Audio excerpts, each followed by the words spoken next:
Long story short, getting here from where we were previously, I think we learned a lot.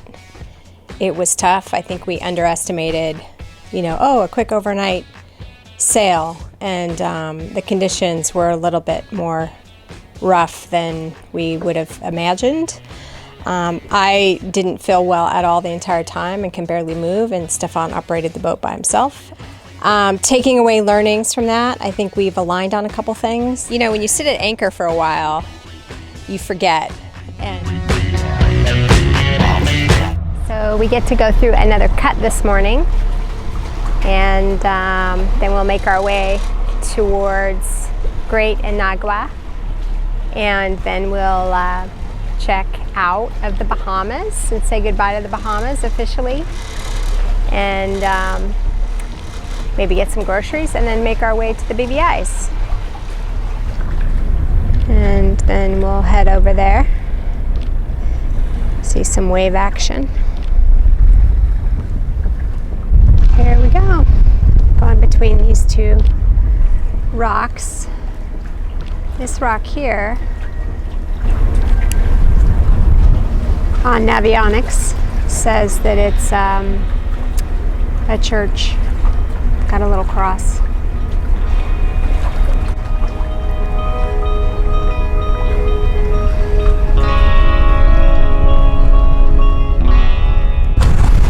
So this looks like a large area. However, when you look on SwN&x, you're kind of threading your way around this set of reefs here before you get out. So even though it looks like you have a lot of space, you kind of have to take the highway that's marked. Few waves here. There's coral that kind of sticks out here, and then coral that kind of sticks out here. So go through this tight, and then there's some up there, so he's going to turn this way a little bit more in a minute.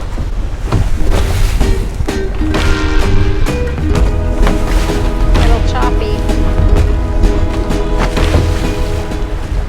Might be safer for me at this point to go inside. Oh! This was truly an omen because it got so much worse later. Having spent 2 months at the Bahamas, we were in solid day sailing mode.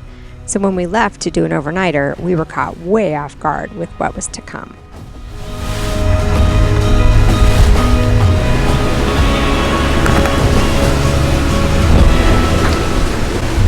Have a bit of a squall here. And haven't been recording today because I feel sick. But we have our staysail up. And quite a bit of rain.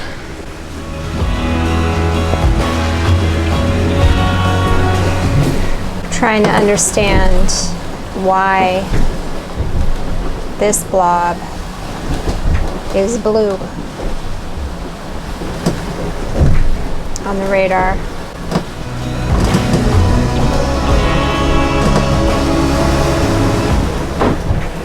So I haven't been recording today because I haven't been feeling well at all. Extremely seasick. I didn't get sick, but basically it rendered me completely useless for most of the day. I still don't feel great at all. And yeah, it's been rough. The actual wind isn't too bad. I would say 15 knots true with gusts to maybe 21, 22. But the sea state is what's gnarly, and we're upwind. So we've been on the staysail in Genoa most of the day. We're on the staysail now, and we have one reef in the main. Forgive me for not taking you up on deck. It's pouring down rain, really wet and rough, and I don't feel good, so I'm not going to do that. Stefan's been a champ. He's been at the nav table all day, threading through some squalls. And we loved having a welcoming committee when we got to Great Inagua. We needed it after the sail we just had. Yeah, they're moving. They're swimming with the boat. So we dropped anchor and we needed to provision, so we did that. But it's a bit rolly over there. So now we're focusing on getting to Manamore Bay, sorry. And where it should be a little bit more calm. We're just sailing with the Reef Genoa, and a Reef Genoa never looks pretty. Oh, there's a garbage bag right in front of us. Can you bear away just a couple degrees?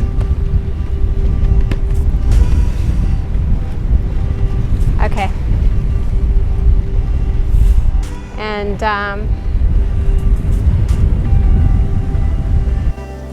another incredible sunset. The entire sky looks like cotton candy. Just incredible. So I think we need to see what Stefan's doing. He's got his head down in the locker area. Hey bro, what are you doing? I'm trying to do some actual measurements, an actual gauge, a visual gauge. The one we have is giving us percentages on the season. For what? Gauge for what? For the fuel level. But it's only a high level indication. It's not super precise, and the tanks are like on a curve. They're not like rectangular. So last time we refueled in gallons in Dominican Republic, we know exactly that was our zero. We added 51.7 gallons. And so since there are 275 liters, I have to do a conversion. But basically this to this is like 81 liters. It was like 30% of the 275, if I got that right, but I have my table. So based on that, I'm making some actual tape that will be kind of like replacing the dipstick to look. And so we can confirm visually how many liters, which gives us the range that we can. I'm very comfortable here. Yeah, you don't look very comfortable. It's not too bad.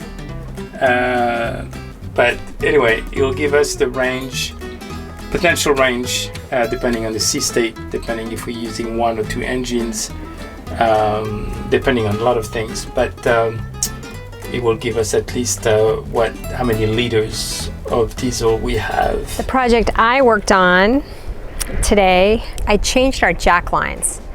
So the way our jack lines were set up, they were running from the outside of the lifelines all the way down the front to this front cleat, which didn't make a lot of sense because if you're going to be up on deck, you want to be more inside the boat, and you're most likely going to be working inside the boat. So I moved the jack lines to the base of the seagull striker on both sides. So it's not as nice because they go across the net. But then they go down the inside, which is more likely where you're going to go. And not only that, when we were doing passages, we would have to secure, because this was here, we had to secure another webbing to go here, and then what you would have to do is clip yourself in, come over to here, and then unclip and reclip to the outside line to take yourself up to the front. So now you just clip yourself in here and you can go all the way to the front. I did that on this side too. So you can come up here, clip yourself here, right out of the door. In fact, you know, if it's really bad sea state, you could kind of climb, clip, and you're clipped in into the helm. You're clipped in at the winches, and the same line takes you all the way to the front, across the net and in the front. So you can deal with the sails, you can get to the sail locker, you can get to the front area. We have our stay sail rigged right now, so it goes under that, so that's the only thing that may be a little bit different. And then what we need to figure out is how to make sure someone can clip in at the mast base. And this is a tough one because we really should have a line that goes all the way down, a webbing line that goes all the way down across the top and secured somehow to the back. But we also don't want it over the solar panels because one tiny piece over the solar panels and they're much less effective.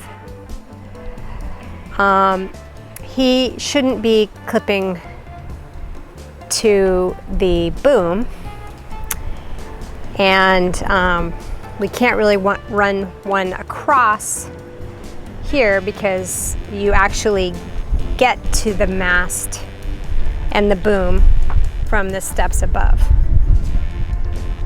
So I've sort of secured this line. So basically what happens is I need to figure out how to secure it to the other side, because you would actually go to the other side to secure it, but he's in there right now. You would clip onto the loop. You would clip onto the loop, and then you could go up the stairs and deal with things on the mast or things on the boom. And then it would slide. This little thing would slide like this the longer you went. What I haven't figured out is once you're down, what happens to the webbing, because presumably it would be stretched out and it would be flying all over the place in the wind. So I'm still working through that. Yeah, we're in this nice little spot and we're gonna have dinner with friends later.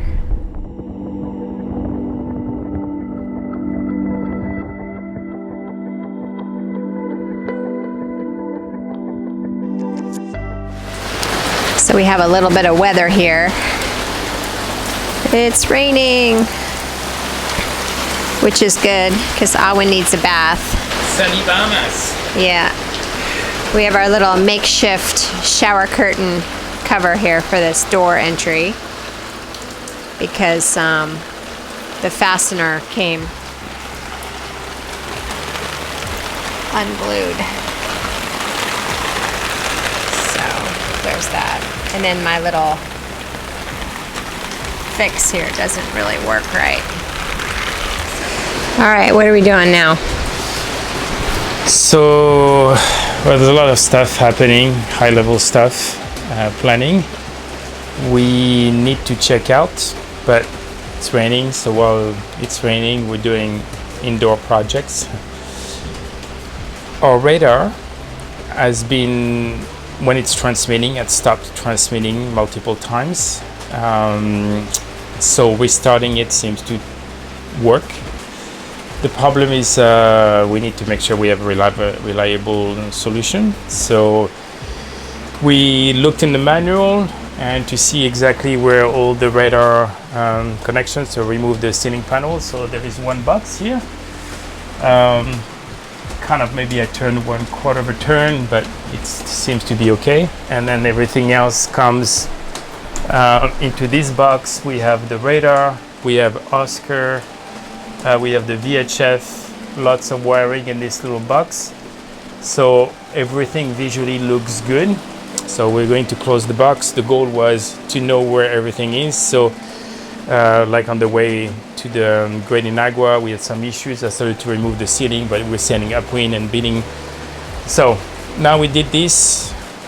It's nothing to worry about here. So we'll see. Hopefully we don't have any radar issues, and we'll see with Pochon and Martinique if they have any ideas once we get to Martinique. Still a long way to go. So it's raining quite hard, and there's a thunder and lightning cell passing by north of us. We don't see much lightning, but we kind of go into lightning mode. And what lightning mode looks like for us is we disconnect the autopilot, we disconnect the computer, and we put the computer, the laptops, in the oven. Just as a precautionary. It may be too precautionary, but we'd rather be safe than sorry. Although, because we have a carbon mast, if we do get a direct hit on the mast, it's definitely not good at all. So, but anyway, we're kind of just trying to take precautionary measures, get a few things done before we try to check out of here and head to Turks and Caicos. We need to stop at Turks and Caicos to get fuel because it looks like it'll be very little wind and the wrong direction of the wind to sail. So to make VMG, we're going to need to make sure we have fuel. And I hear the thunder in the background.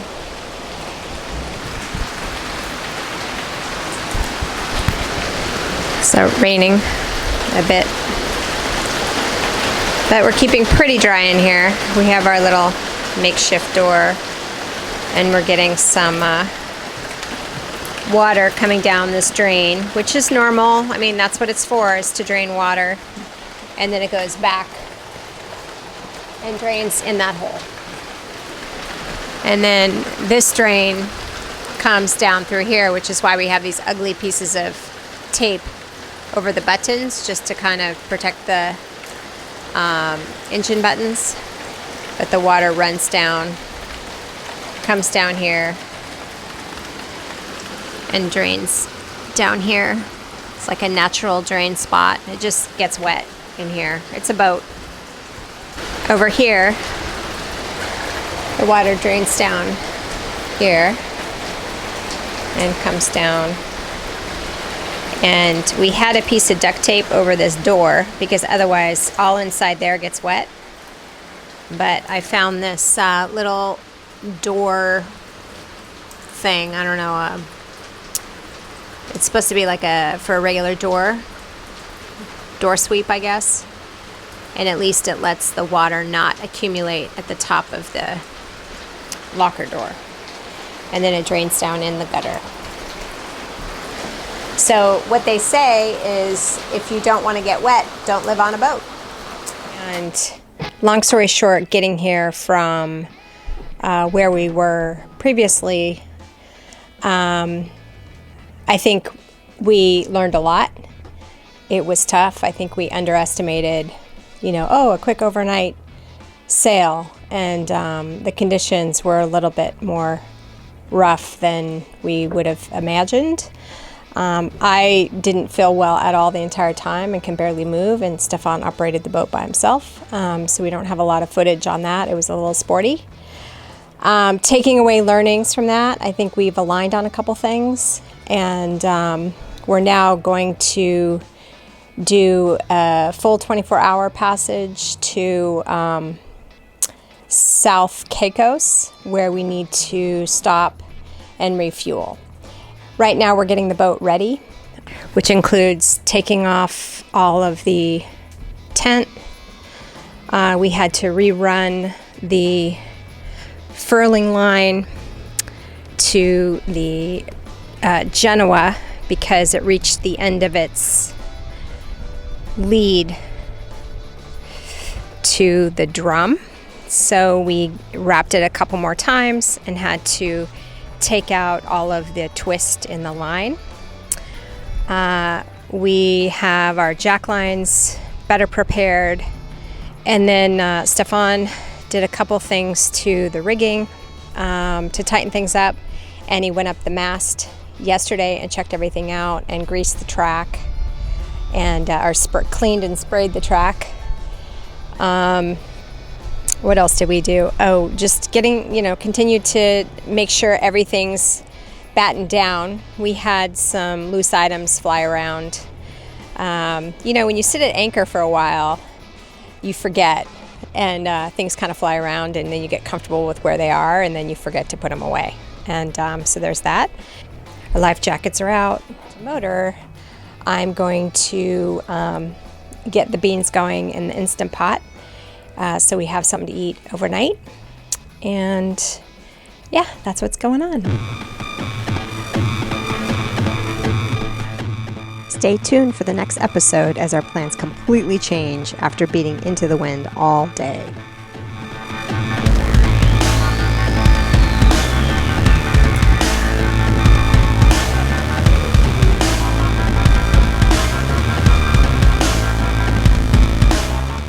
And don't forget to subscribe. We would love it if you would.